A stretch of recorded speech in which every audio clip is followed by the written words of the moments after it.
Imagine driving down a deserted highway at sunrise when your GPS suddenly goes dead. You glance at the dashboard, red warning lights flashing, and realize you're 200 miles from the nearest mechanic. Now swap that rusted-out Buick for your retirement nest egg and replace the highway with healthcare real estate investment trusts. Sound ridiculous? It isn't. Picture billions poured into gleaming hospital towers, medical office buildings, and senior living facilities, gold mines pitched to retirees hungry for steady income. Advisors were singing HGR's praises, waving its 6.5% yield like a victory flag. Who pitched investment-grade bonds and meant rural clinics on life support? It's enough to make a bond villain nod in approval, except here the villain is a balance sheet. Underneath those facades lurked bankrupt tenants, bailout lifelines, and lease renegotiations that read like scripts. One day it's business as usual, the next your bond-like equity evaporates faster than steam from an MRI machine.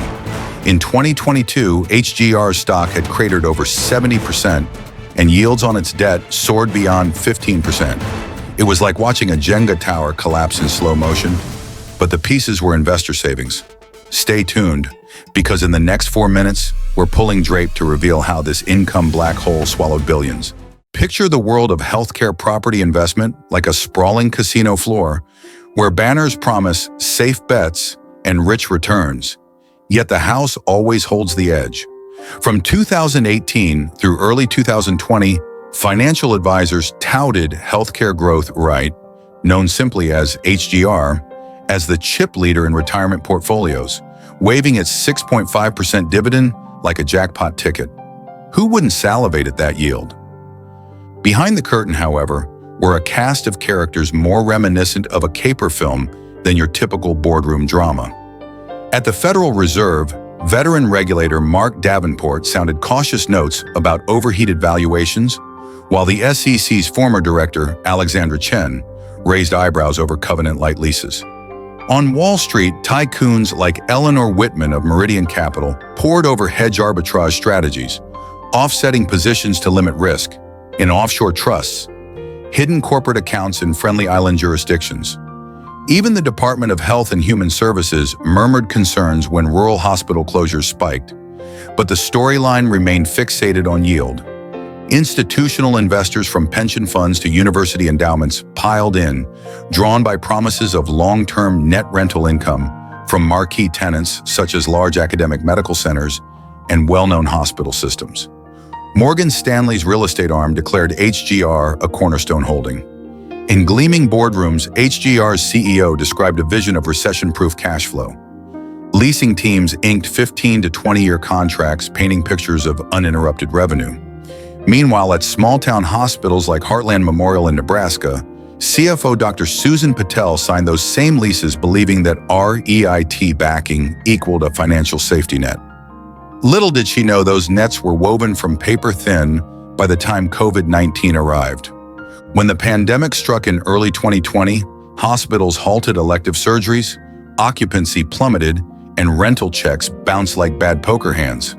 The so-called investment-grade tenants turned out to be a roster of distressed rural clinics propped up by government bailouts, rather than the Ivy League hospital systems advertised. Credit agencies took note. Fitch Ratings downgraded HGR's debt, citing an unsustainable leverage ratio, that's the amount of debt compared to earnings, and a plunging interest coverage ratio, how easily earnings cover interest payments. In the low-interest environment of 2019, HGR's subsidiaries borrowed heavily, leveraging debt to buy new properties. It was like doubling down at the blackjack table when the dealer shows a low card. If you win, you're a hero. If you bust, you're bankrupt. Senior board member Richard Langley championed an aggressive acquisition strategy, convinced surging demand for senior living facilities and medical office space would offset risk. Government advisors, including a former Treasury infrastructure czar, hailed healthcare REITs as the ultimate public-private partnership to shore up aging hospitals. Yet beneath the glossy investor presentations, those high debt-to-EBITDA ratios, debt compared to pre-tax income, and minimal liquidity buffers hinted at danger. By mid-2020, the historical forces, personalities, and high-stakes deals had set the stage for a perfect storm. We had a low-rate borrowing binge, a pandemic none predicted, and a balance sheet built on shaky foundations. That backdrop explains why HGR's fortunes turned on a dime, and it's the foundation for the suspense we'll unpack next. Stay tuned, because the first clue in this financial thriller is about to drop, and it's more unexpected than a plot twist in a medical drama. Now let's piece together the clues that sent shockwaves through HGR's boardroom and threatened to unravel everything you thought you knew. The first clue, the phantom SPV account. It began with a stray line in an internal earnings deck. See Note 12, Special Purpose Vehicle Liabilities. No further explanation. Curious analysts dug into the footnotes and discovered an off-balance sheet subsidiary, an SPV, that held millions in newly issued debt. Why wasn't this on the main balance sheet? When questioned, HGR's finance team muttered about non-consolidated structures and regulatory efficiency, jargon that sounded like a magician hiding the rabbit under the hat.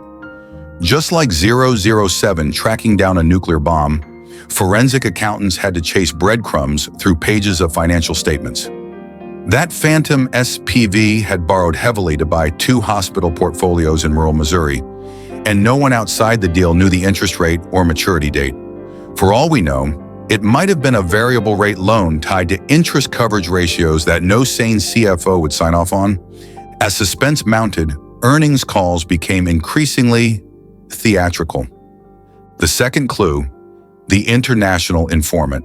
In summer of 2021, a London-based financial blogger received a tip from an anonymous ex-board member. The informant claimed HGR's so-called investment-grade tenants were actually regional clinics that relied on CARES Act bailouts to stay afloat.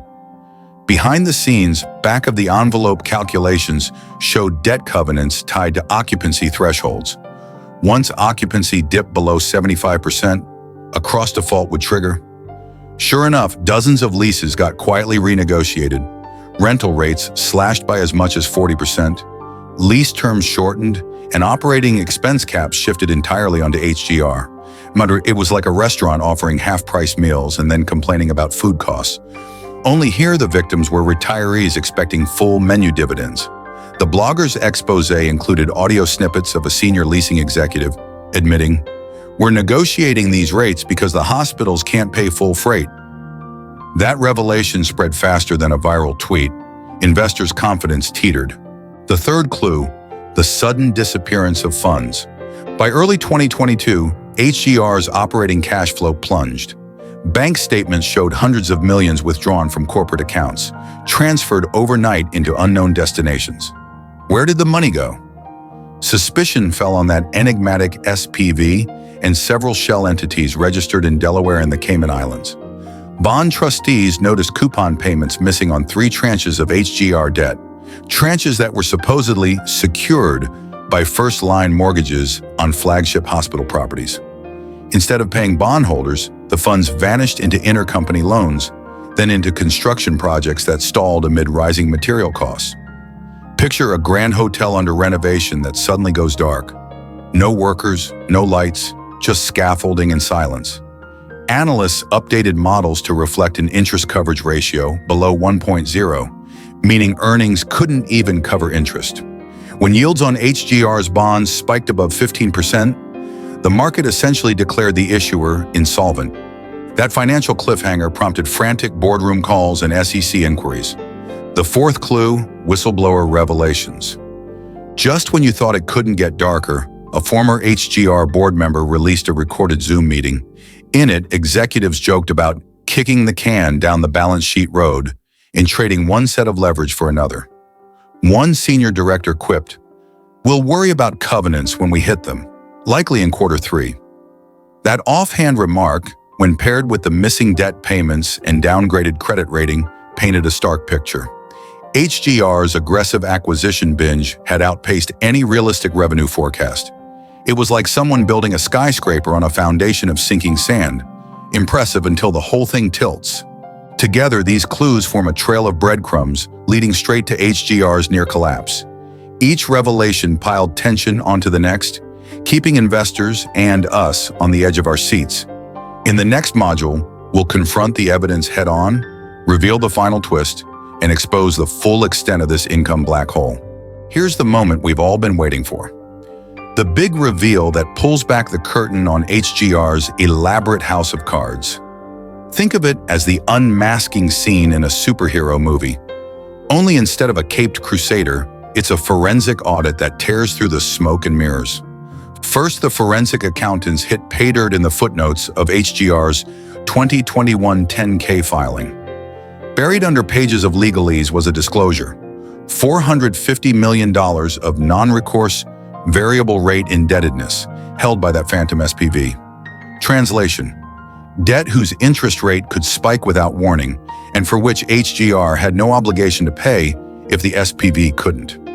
It's like signing an IOU that says, "Good luck collecting on the back, fun for a board, crushing for investors." Then came the SEC subpoena, ripping open emails revealing that 60% of HGR's headline tenants were small, rural hospitals no bigger than your local clinic, and 40% were the investment-grade names we all believed in. Those rural hospitals had occupancy rates hovering at 55% during the pandemic, well below the 75% covenant threshold we mentioned. Once they breached that, a cross-default clause kicked in, and every loan in the portfolio risked immediate acceleration. Suddenly, HGR's so-called secure mortgages looked anything but. Next up, asset impairment charges. In the second quarter of 2022, HGR quietly wrote down $312 million of property value, an impairment that shredded equity faster than a hedge fund's confidential pitch deck. Impairment simply means HGR admitted those buildings were worth far less than book value. No magic accounting trick to sugarcoat it. Think of it as realizing you bought beachfront property in a flood zone and then telling your accountant the view is still worth full price. But the knockout punch came when a whistleblower released internal board minutes showing management rewarded themselves hefty acquisition bonuses based on total deal volume, not net operating income, NOI. In plain English, the more properties they bought, regardless of cash flow, the bigger their bonus. It's like paying a chef for the number of dishes prepared, not whether customers actually ate them. That misaligned incentive turbocharged the growth at all costs strategy, turning HGR into a debt-fueled property factory. What about liquidity? By mid-2022, HGR's loan-to-value ratio had soared past 70%, far above its self-imposed 60% cap, and its interest coverage ratio dipped below 1.0. That means earnings couldn't even cover interest payments. Picture a marathon runner who can't afford oxygen halfway through the race. Each step becomes an uphill battle. HGR scrambled to draw on a revolving credit facility, but the banks tightened covenants, refusing to extend more credit without a personal guarantee. Cue the liquidity crunch.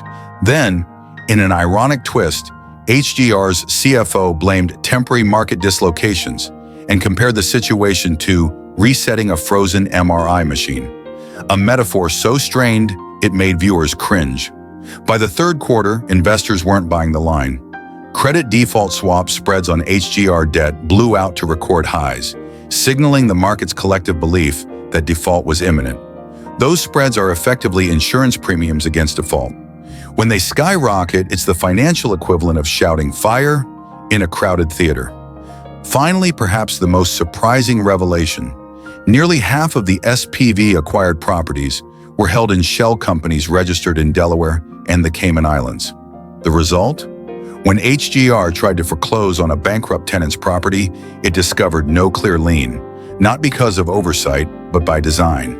The mortgages had been registered under the SPV name only, not consolidated into HGR's main registry.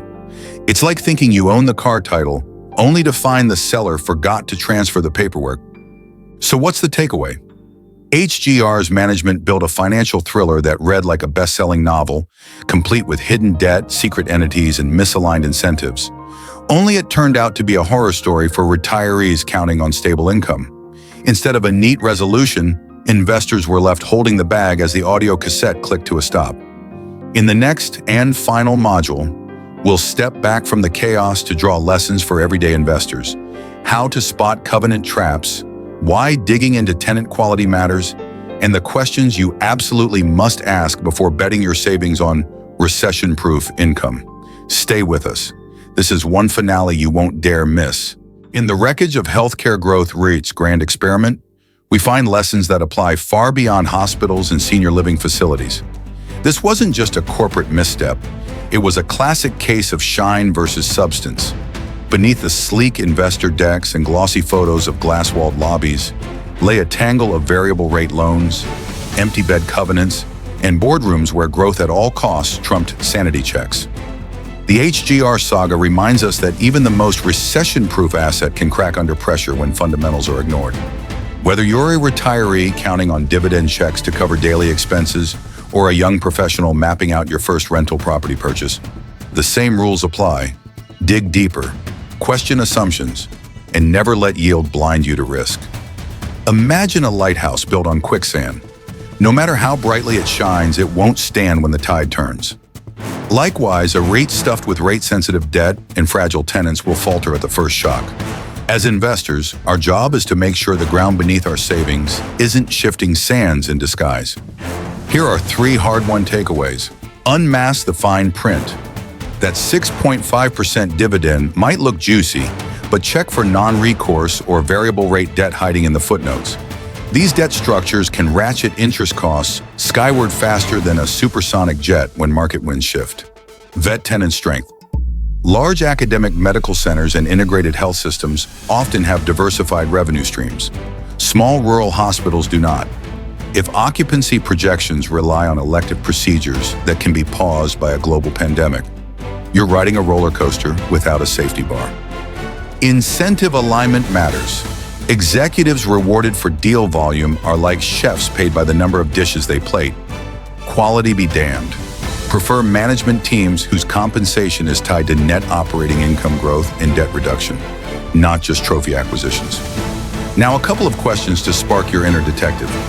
What other safe investments might harbor similar covenant traps waiting to flip to cross defaults?